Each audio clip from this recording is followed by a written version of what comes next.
आप सुधरने को तैयार हो जाएं, आप में तुरंत उम्मीद जग जाएगी कि दुनिया भी सुधरेगी।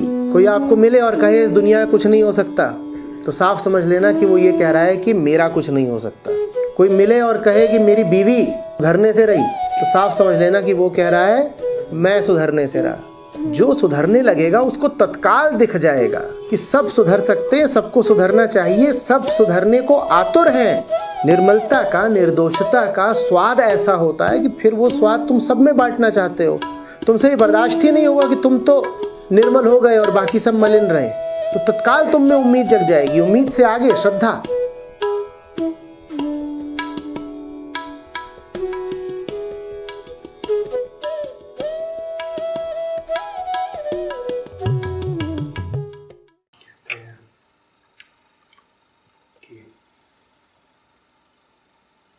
कोई प्रश्न शेष नहीं रह गया,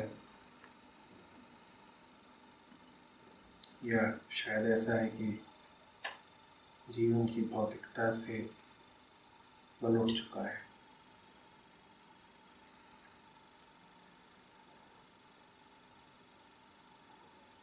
भौतिकता से मन उठ चुका है, या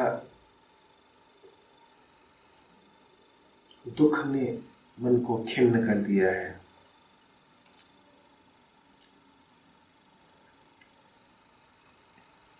मन संसार से उठा तो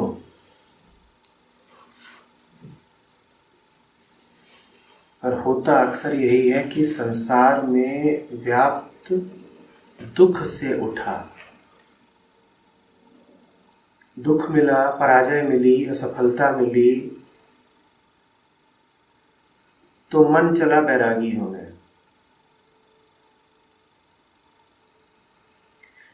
इसमें न वैराग्य है, न सत्य है, न मुक्ति है। दुख भी तुम्हें खिन्न इसलिए कर गया क्योंकि तुम सुख के आकांक्षी हो। कह तो रहे हो कि दुनिया से मन उठ गया है, पर यही दुनिया आज तुम्हें सुख और सफलता देने लगे, तुम्हारा तुरंत इसमें दोबारा मन लग जाएगा। ऐसे बैरागी, ऐसे सन्यासी बहुत होते हैं।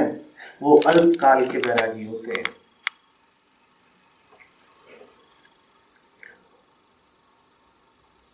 उनकी निर्लिप्तता, उनकी उदासीनता दुख से पलायन मात्र होती है।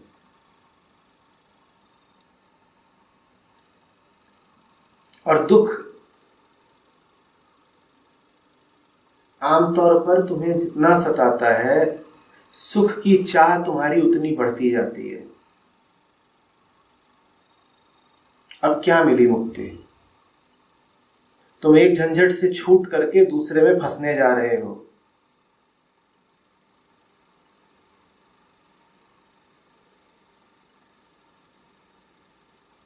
एक कुचक्र से किसी तरह पीछा छूटे तो तुम्हारी तैयारी पूरी है किसी दूसरे कुचक्र में शामिल हो जाने की।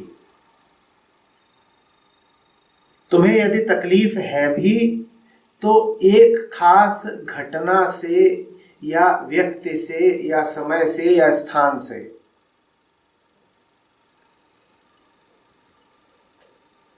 तुम्हें किसी दूसरी विपरीत घटना से थोड़े ही कोई समस्या है।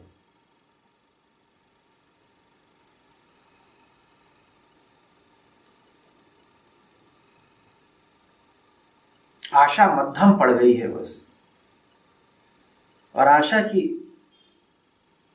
खूबी ये है कि वो क्षीण कितनी भी हो जाए पूरी तरह कभी नहीं मरती। ना आशा मरती है ना आशंका।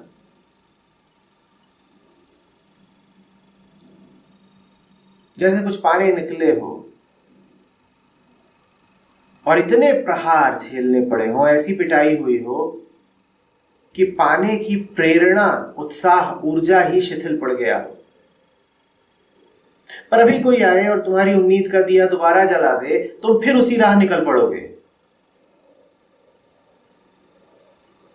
तुम क्यों ये ऊंची ऊंची बातें करते हो कि कोई प्रश्न शेष नहीं रह गया, जीवन की भौतिक सच्चाई से मन उठ चुका है? कुछ नहीं हुआ है, बता ही देता हूं। अभी हाल फिलहाल में कुछ घटना ऐसी हुई होगी कि गहरी चोट लगी है, बड़ी हार हुई है।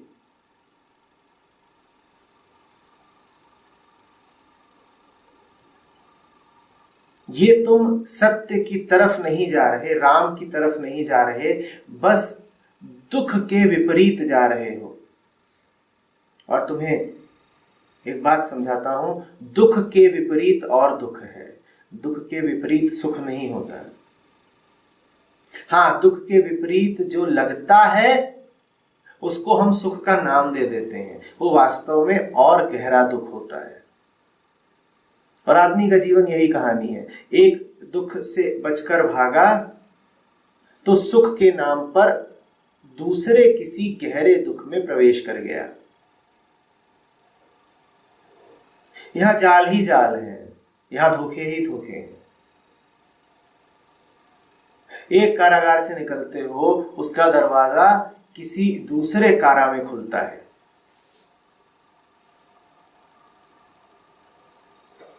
तुम ये मत समझना कि कोई भी द्वार मुक्ति की ओर खुल जाता है, नहीं।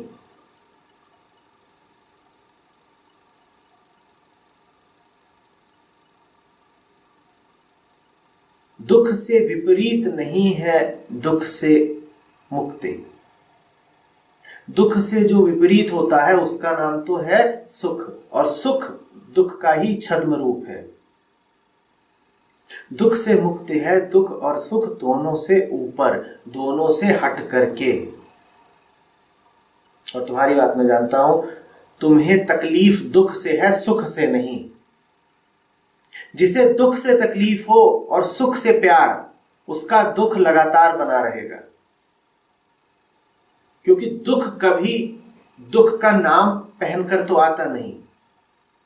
गौर से देखना अपने जीवन को, जब भी दुख आया है तुम्हारे पास, उसने अपना नाम सुख ही बताया है। सुख की आस में तुम तमाम तरह के दुख आमंत्रित किए जाते हो। हार जब भी मिली है तुम्हें, जीत की आशा में ही मिली है।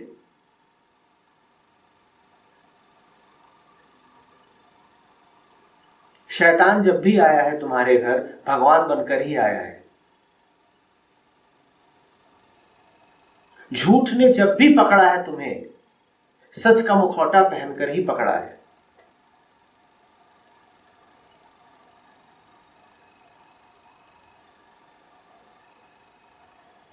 दुनिया में और क्यों दुख इतना पसरा हुआ है? क्योंकि सुख का बड़ा लालच है। जहां सुख का लालच है वहां और कुछ हाथ नहीं आता सिवाय दुख के।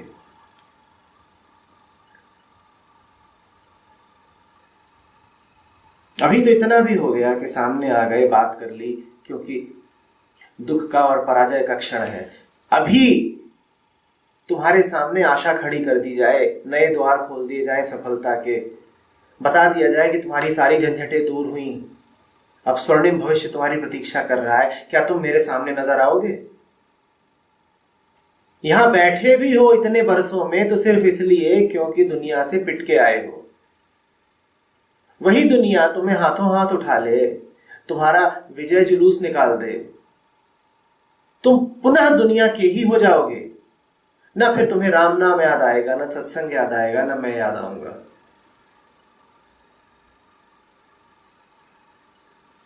तुम्हारे ही जैसों के लिए तो बड़ी प्रसिद्ध बात है ना कबीर की, दुख में सुमिरन सब करें, सुख में करे न कोई। जो सुख में सुमिरन करे तो दुख काहे को होए। दुख का स्मरण तो होता ही झूठा है, क्योंकि दुख में तुम वास्तव में राम का स्मरण नहीं कर रहे होते हो। जानते हो जब तुम्हें दुख बहुत होता है तो तुम स्मरण किसका करते हो? तुम सुख का स्मरण करते हो।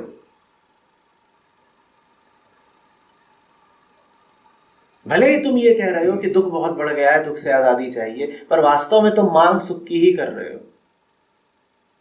असली सुमिरन तो उसका है जो सुख के क्षण में भी चैतन्य रहे, जो सुख के क्षण में कहे कि अब बचना है, क्योंकि ये है जो मुझे भा रहा है, ये है जो अहंकार को भला लग रहा है। दुख से तो वैसे भी तुम दूर भागते हो, सुख है जिससे चिपकते हो, तो सुख से बचो।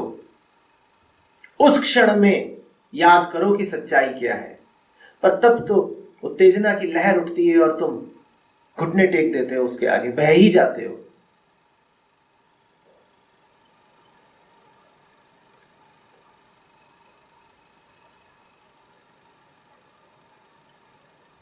जिन्हें जीवन में सच्चाई चाहिए हो,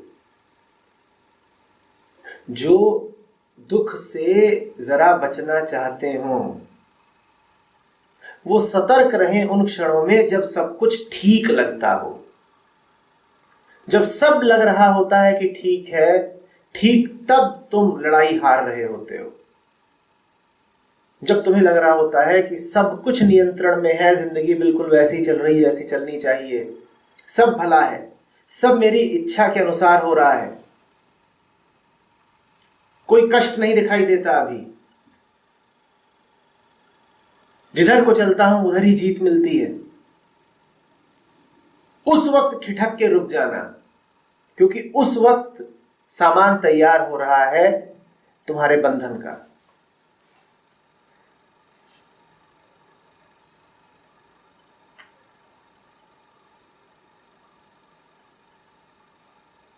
दुख से तो तुम वैसे ही छटपटा के भागते हो, फिर उपाय खोजते हो, पर अब बहुत देर हो गई।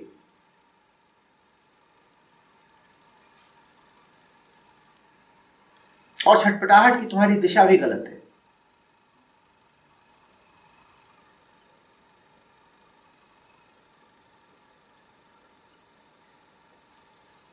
सूत्र याद रखना, जो दुख से भागेगा, संभावना यही है कि वो सुख का आकांक्षी है, और जो दुख और सुख दोनों से भागेगा उसे मिलेगी मुक्ति।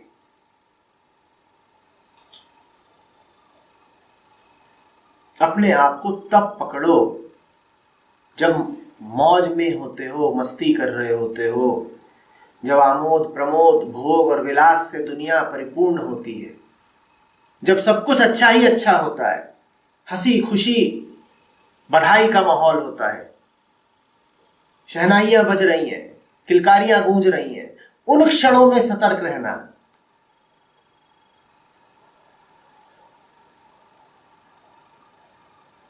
नहीं तो फिर अब पछताए होत क्या जब चिड़िया चुग गई खेत।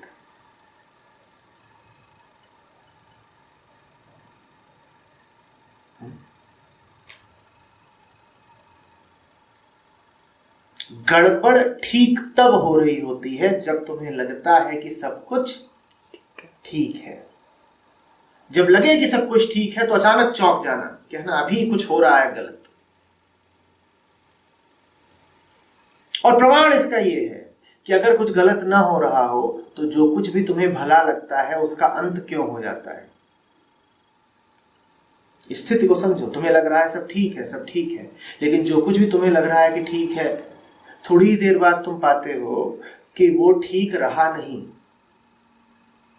तो निश्चित रूप से जब तुम्हें लग रहा था कि ठीक है, तब भी वो ठीक था नहीं। बात के बिगड़ने के बीज तब भी मौजूद थे जब तुम्हें लग रहा था कि बात बन रही है। बस वो बीज जरा छुपे हुए थे तो तुम्हें दिखाई नहीं दे रहे थे। सतह सतह पर देखते थे तुम और वहां लगता था कि यहां तो सब बढ़िया ही है। बात बिगड़ रही थी लेकिन बीमारी भीतर थी। तुम खाल देखते थे, खाल पर अभी कोई लक्षण प्रमाण चिन्ह था नहीं, तो तुम्हें लगता था अभी सब ठीक है। इतनी गहरी नजर थी नहीं कि भीतर जाकर के देख सको कि बीमारी तैयार हो रही है। सब ठीक होता ही तो कुछ काल बाद बीमारी कहां से आ जाती। सुख में अगर सब ठीक होता तो सुख के बाद दुख कहां से आ जाता। और तुम्हारा कोई सुख ऐसा हुआ है आज तक जो चिरकालीन रहा हो, जो अनंत रहा हो, जो कहीं जाकर रुक न गया हो, तो निश्चित रूप से जब सुख की अवधि चल रही थी तब भी दुख का सामान तैयार हो रहा था भीतर भीतर, चुपके चुपके, पर तुम्हारी उस पर नजर नहीं थी, क्योंकि सुख में बेहोशी होती है। सुख चेतना का ह्रास कर देता है। सुख में तुम खो जाना चाहते हो, सो जाना चाहते हो। तुम्हारी नजर और धुंधली हो जाती है, तुम देख ही नहीं पाते कि सुख के नीचे इंतजाम क्या चल रहा है। इंतजाम चल रहा है आगे की पीड़ा का, कष्ट का, आंसुओं का। और किसी प्रकार तुम्हें दिख भी गया कि इस सुख के नीचे आगे के कष्ट का इंतजाम चल रहा है, तो तुम अपने देखे हुए को ही अनदेखा कर देना चाहते हो, क्योंकि वो क्षण तो है ही उत्सव का और बेहोशी का। अगर तुमने स्वीकार कर लिया कि नीचे नीचे मामला कुछ और है, सुख अभी टूटेगा और फिर जो नीचे पनप रहा है वो सामने आएगा, तो तुम्हारा उत्सव तुमसे छिन जाएगा।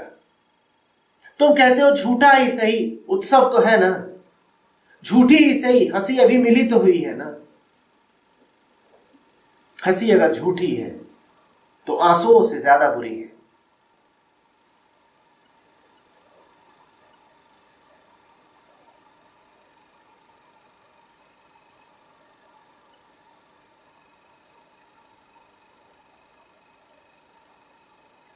दुख हमें तोड़ता है, पर दुर्भाग्यवश हम ऐसे हठी हैं कि कोई दुख हमें पूरा नहीं तोड़ पाता।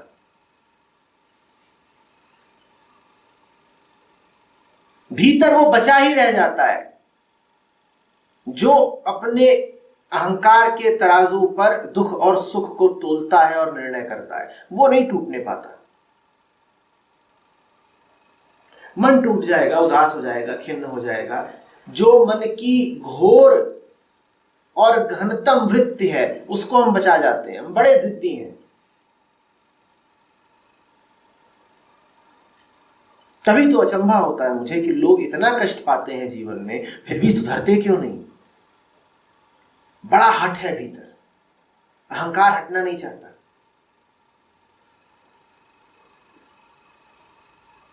कष्ट दर कष्ट पाते चलेंगे।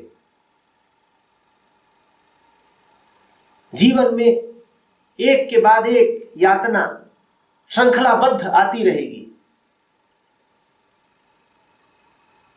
लेकिन हम ही रहेंगे। हां, बीच बीच में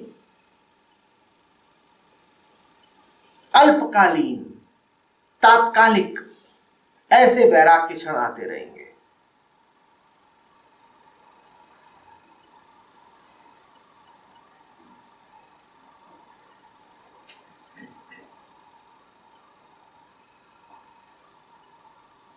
इसमें कुछ नहीं रखा।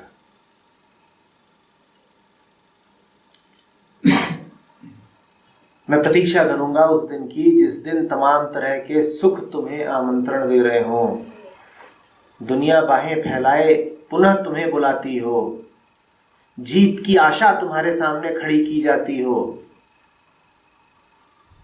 स्वर्णिम भविष्य के तुम्हें सपने दिखाए जाते हो, और फिर भी तुम कहो कि नहीं, जीवन की भौतिक सच्चाई से मन उठ चुका है। मैं इंतजार करूंगा उस दिन का। अभी तो तुम्हारी परी कथा खंडित हो गई है, अभी तो राक्षसों ने हमला बोल दिया है, तो इस कारण कह रहे हो कि मन उठ चुका है। मैं इंतजार करूंगा कि जब पुनः अप्सराएं आएं और देवदूत आएं और तुम्हें धन और मिठाइयां और सौंदर्य दिखा के ललचाएं, और फिर भी तुम कहो कि जीवन की भौतिक सच्चाई से मन उठ चुका है। ऐसा होना मुश्किल है, पर ऐसा अगर नहीं हो रहा तो फिर तुम्हारे लिए कोई संभावना नहीं। अभी तो तुम क्या करोगे? एक जगह मात खाओगे तो दूसरी जगह किस्मत आजमाओगे। एक देश में पिटोगे तो दूसरे देश को उड़ने के ख्वाब पाल लोगे। तुम्हें क्या लग रहा है समय काल परिस्थिति देश बदलने से तुम बदल जाओगे। तुम तो तुम हो ना।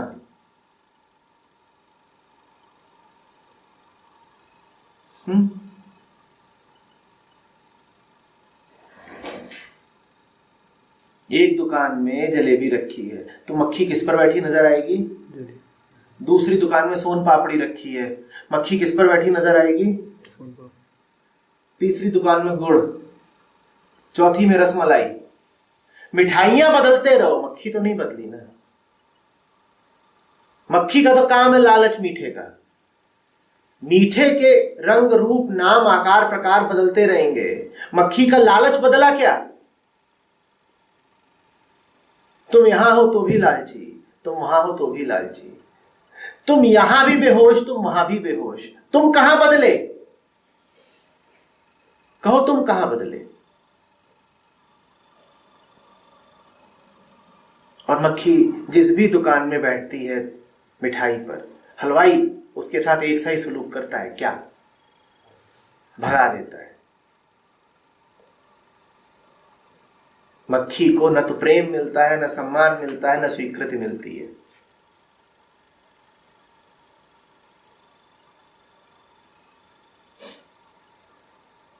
अभी तुम्हारे ऊपर है कि तुम्हें देश और दुकान बदल देने हैं या अपना मक्खीपना बदलना है। मक्खी की बड़ी इच्छा है, कह रही है इस दुकान से मन भर गया। मिठाई की भौतिक सच्चाई से मन उठ चुका है। नत्थू हलवाई की दुकान पर मात मिली तो अब पुत्तू हलवाई की दुकान पर किस्मत आजमाई जाए। वहां पर क्या मक्खी को राजकीय सत्कार और सम्मान मिलेगा?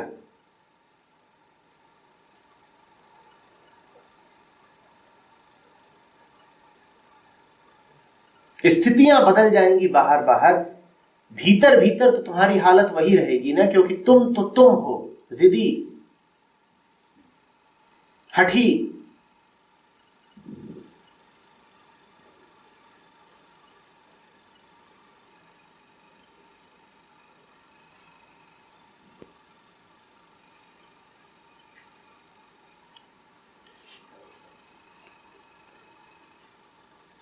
कहीं हिंदी में गरियाए जाते थे, दूसरी रह जाओगे तो अंग्रेजी में गरियाए जाओगे। अब इसको तुम सम्मान मानते हो तो मानो कि अब गाली पड़ती भी है तो अंग्रेजी में पड़ती है।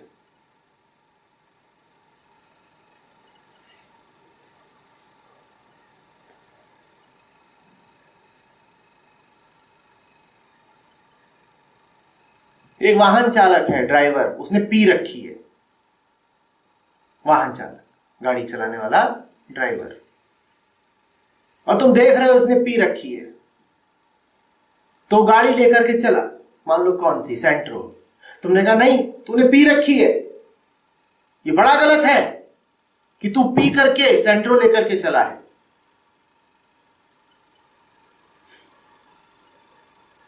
ले तू डिजायर लेकर जा, ले तू वैगनआर लेकर के जा। भाई उसने पी रखी है, वो जो भी चलाएगा ठोकेगा। पर तुम्हें नहीं समझ में आता, तुम नशा नहीं उतारना चाहते अपना, तुम गाड़ी बदलना चाहते हो। तुम सोचते हो गाड़ी दूसरी आ जाएगी तो भले ही नशा चढ़ाओ, अब दुर्घटना नहीं होगी, तुम फिर ठुकोगे, क्योंकि चालक तो वही है ना। वाहन भले बदल जाए, तुम तो तुम हो। तुम कोई गाड़ी चलाओ तुम ठुकोगे।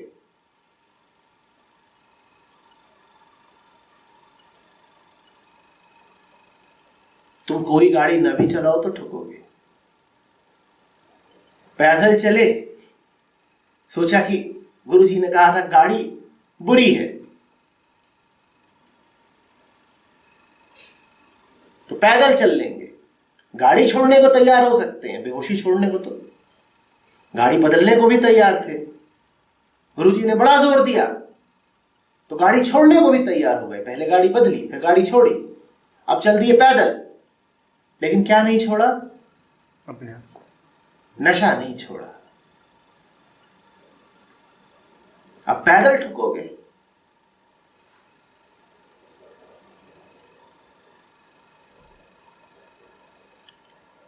झूठ मूठ के बदलाव मत लाओ।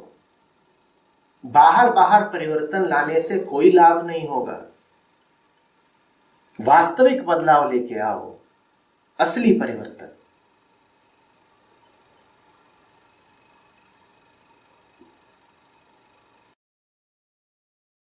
और असली परिवर्तन है मन को जानना, लगातार जानते ही रहना और सच्चाई के साथ जीना। होश और जागृति, यही वास्तविक परिवर्तन के नाम है।